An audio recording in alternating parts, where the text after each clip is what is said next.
What's up there, my friends? How's it going today? It's Carpo. It's February 16th, I think, 2020. Wait, is it? It's 15th, 2025. So, 2/15/25. Here's the ramble from the heart for the day. It's a Saturday. I'm going to go to a concert tonight. It's a Dark Star Orchestra. They're a Grateful Dead cover band. They're the best in the business. Love those guys. So, we're going to go see that show tonight. And I was thinking about community bonding, the connection over the dead, and just how many people are missing out on like community and having those around them that they understand and love.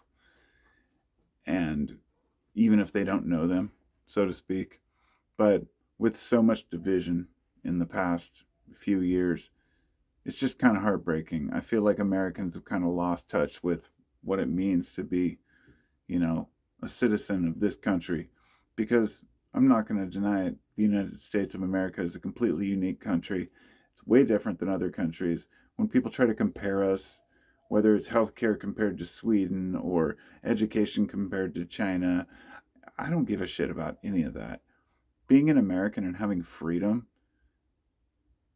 and being able to decide for ourselves what we feel is right and speak out against things we see as wrong, this has ups and downs. For one, we're not all in agreement. It's going to be that way. But it also allows ideas to flourish. And I was just having this discussion with my friend when we were talking about conservatives and compared to, the idea that we should have one side or the other um, in full control, or if just Democrats ruled or Republicans. It's just such a silly argument because I see society, the larger it gets, it will more and more reflect the left and right hemispheres of the brain, just like the little nodes and communities and their little interlocking roads are more like a kind of a fractal version of blood vessels, or you know galaxies, if you will, trees.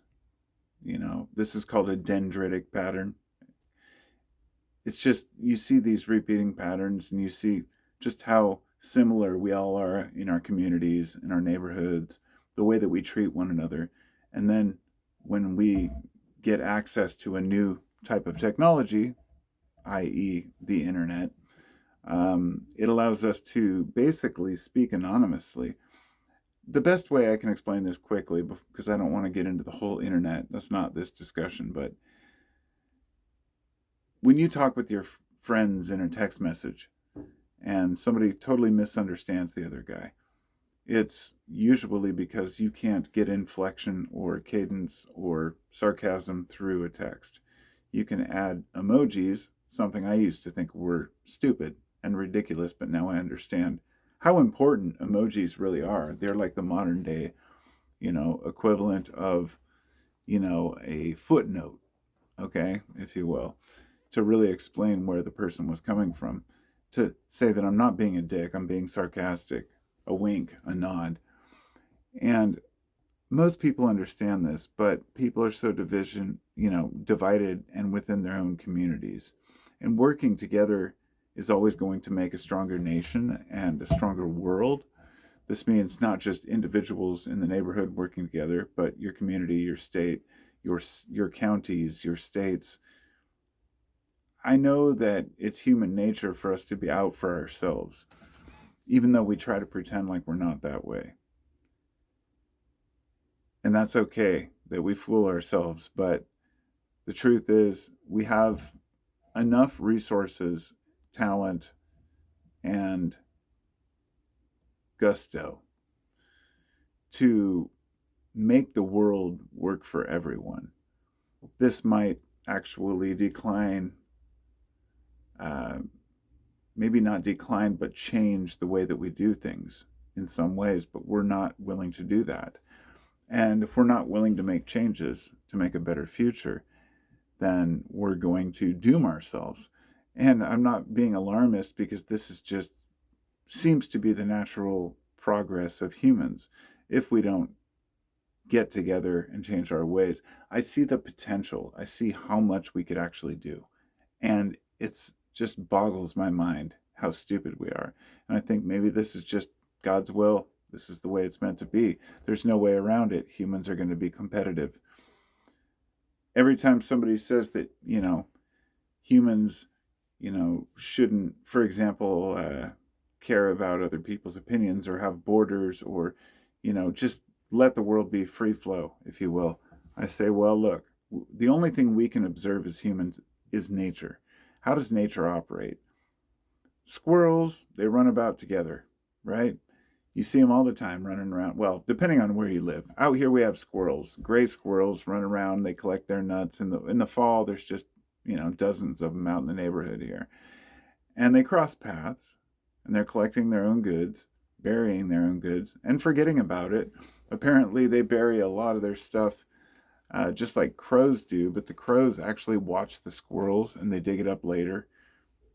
It's interesting. Animals are much more intelligent than we realize and have a long memory because that's what helps them survive. For us, it's just kind of a day-to-day, if we can make it through the day kind of thing. We don't have a long-term memory we do, but it's not as prevalent or necessary because we have everything to remind us now. Alarm clocks, maps. We don't have to remember shit anymore. And it's led us to a weird place where, since we don't have to really do any actual homework or research or learn about anything new, because we can just look it up when we need, we have to realize we're at the mercy of looking it up. And when you look it up, you're going to get an answer that is probably biased, because that's just how the world works. So you can't just say Google it. And for those of you who are younger, there was a time where you could just Google it. If you Googled things, you would actually get the top result, not what people are telling you is the top result, which is usually an ad. Nothing's free. And, Google, their whole do no evil, slogan, it's kind of like, the meta, move fast and break things. I always think their slogans are kind of funny. They're trying to be witty and smart, but ultimately now these simple search engines and social media sites have become like the central theme of how Americans communicate.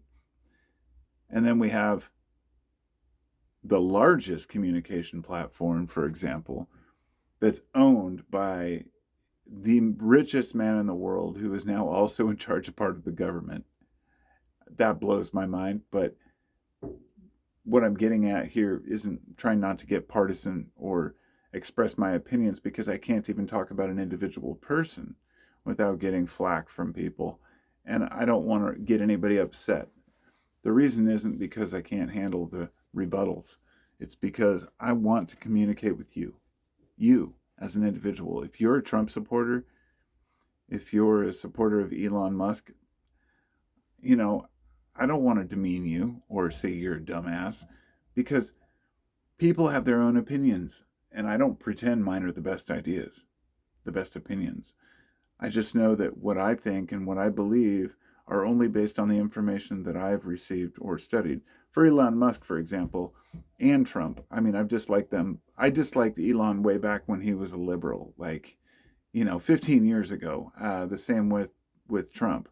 I realized both of these guys are dudes who buy businesses and then fucking either destroy them or, just kind of, they partake as a CEO and want to be called a founder. They want to be famous. They want to be looked at and liked.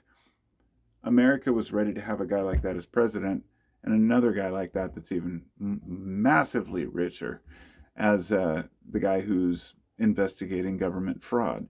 So here we are. It's 2025, and everybody's stuck in their tribes. People who support and don't support. And I definitely should say there's a lot of references lately to Idiocracy, and I know the movie, and I know that a lot of you have seen it, and maybe many haven't. I'm not going to pretend like those ideas didn't resonate with me a long time ago. George W. Bush was the perfect first example. buffoons who are considered to be like Ivy League graduates or, really intelligent people in some ways. But that specific narrow breadth of knowledge is business. These are people who know how to make deals. And when it comes to the world issues, survival of the human species, deals aren't really what matter. They're important, yes, but really what matters is how we're doing business, not who's making the most money. And I got to say, I know a lot of folks don't think it's about money, and you're right, it's not. It's never about the money. People don't care about the money. It's about the power and the control. Power and control it's the will to power from Nietzsche. He talked about this, and it's extremely, I think, important for people to understand the will to power and what it means for people to want to gain some sort of a power over the other people that they're surrounded with because it makes them feel better about themselves. I don't know. But unfortunately, it seems like it makes them even more insecure because the more you're in the public eye, the more you have something to do with how, let's say, funds operate for American citizens. You're naturally going to get criticism and questions. This is how it works. I mean, I want my political appointees to be questioned, and I want to know what's going on. We need more transparency, not somebody else hiding things and saying, this is what I'm doing. It's a really weird time to be involved in any political discussion in this country. But I wanted to just leave on this point. It's what I was going to start with, but I kind of forgot about it. It seems like you can wrap up human nature in a nutshell. You build a little hut for yourself, and your neighbor sees it, and they decide they want to build their own hut. So they build their hut. Maybe you even help them on it. Then the next neighbor builds their hut. You both help them. Pretty soon, everybody's got a hut. Eventually, one guy wants to build a bigger hut. And somehow, this guy keeps finding more berries, more goods. So once he keeps, he's more fed, he's got more energy, he can go out and collect more goods, he can trade for his berries for other pieces of wood from other people's huts. Pretty soon, people are like selling parts of their hut to the other guy. This guy ends up building the biggest monstrous hut, and then he even rents out some of the rooms to other people, other villagers, and charges them their rations of berries, right? This is a very rudimentary, off the cuff, but you see where I'm going. This guy makes a shitload. Eventually, people envy the dude. They figure he's not being fair to the others because they're trying to make sure everybody's taken care of. So they burn his fucking hut down, right? This is the Marie Antoinette, why these things are so talked about is revolutions are really what this history is about, but also what this country is about. Our founding fathers said, if you don't like what's going on, you should be able to overturn it, and you should be able to fight for your own rights. And that's what the Second Amendment partially was. It was not to protect ourselves against some invading army at that time. It was to protect ourselves against each other and our government. And our government is not exactly honest with us. We've known this for a long time. So there's a lot going on right now. Things like the FBI is being audited, people are being fired, many different groups. People are very divided and angry about what's going on. I would just say this, hold out hope and keep a positive attitude about what could end up being a reveal of a lot of corruption in the government. However, also, if you're on the right side, be aware, not the correct side, but the right-wing side. As much as I'll tell the liberals to, fucking chill out, don't worry, it's just another election, things will go the way they go. To tell the conservatives to, don't be so don't be such a pushover sometimes, Don't just believe what you're told is true, and that uh, the guy who's making promises to get grocery prices and inflation down in the first week might not be able to do it. I don't expect him to. I never did. I'm not going to stand there and say, oh, he made these promises, because I know that most presidents do and they never do it. And so it's an interesting time when I can dislike Trump 100% and not vote for him, but still understand a Trump voter, right? Without having to romanticize the guy. I mean, come on, let's admit it. He's a douchebag. He's your typical, your Hollywood star. The same guy who's dissing, I guess not Hollywood star, he's a New York celebrity, rather. And he hired this guy from Silicon Valley, the state he's always dissing, making fun of, this tech bro to come in and, take over all these agencies. Naturally, people are going to panic. And so it's funny to me that people are not realizing why others feel the way they feel. This is the impasse we have. We have to realize people have legitimate fears about having access to people's information when it's a billionaire and private entity. I don't know how to even explain that any clearer or really have a discussion about it. People are very stuck in their ways and defensive about things. It seems like you read the comment sections and most of them are civil only because they are echo chamber channels. This is what YouTube's become. So there was a time, and just talking about this made me realize there was a time with YouTube when you could go onto not only see like comments disagreeing with each other constantly, but also a whole barrage of like video responses. You could do video responses to people and post it on their channel. There was a lot going on YouTube, and now it's just all people going, yeah, you're right. Left and right. I watch both political parties, like pundits from both groups, and I'm always like, wow, it's funny. There's so much hatred between people but there's no hatred directed anywhere specifically. It's like a general just anger and hatred. It is, I guess, the theme here. There's a quote that I was reminded of earlier they say by Buddha. Whenever I hear that, I'm just kind of like, do you mean by Siddhartha or when he became the Buddha? But the Buddha is just a Buddha. Anyone can become a Buddha. I won't get into semantics here. Buddha, the Buddha, a Buddha, said hatred is a poison that kills the person who gives it. Hatred is like a poison that you drink expecting someone else to die. Hatred is poisoning yourself expecting someone else to die. God, I wish I had that right. But you get the point. It's drinking a poison and cursing someone else to die. That is exactly what it is. It builds up this hatred. I heard a video earlier by this old kind of conservative. No, he's a liberal guy. He had a dead guitar in the background. But a dude who looked like an old biker. And it was funny because the video, he said, I got a conservative neighbor on one side of me that I get along with. We're always sharing tools. He can use my shed. I got a libertarian across the street. And he's like, the only guy in the neighborhood that sucked is this one guy in the corner.